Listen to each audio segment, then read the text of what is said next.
பரிசுநாமத்துக்கு ஸ்தோத்திரம் உண்டாவதாக.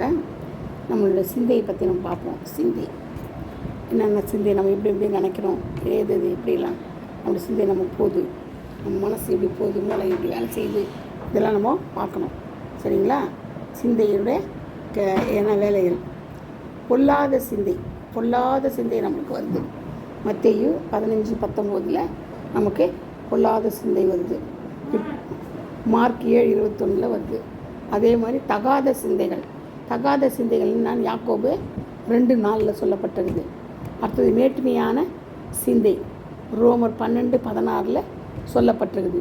பூமிக்கு அடுத்த சிந்தை என்னது பிலிப்பியர் 3:19.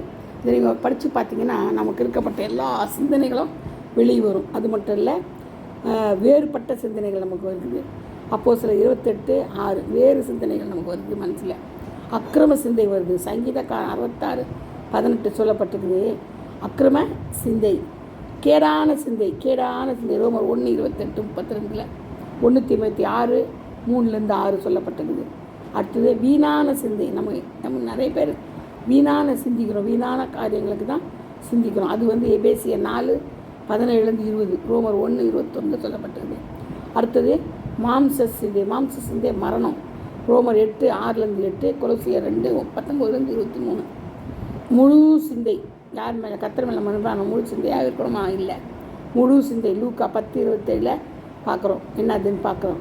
அடுத்தது ஏக சிந்தை ஏகமனதாய் 2 கொரிந்தியர் 13:11 ரோமர் 15:6 பிலிப்பியர் 3:16 4:2 ஏக சிந்தை உள்ளவளா நம்ம இருக்கிறோமா அதை பார்க்கணும்.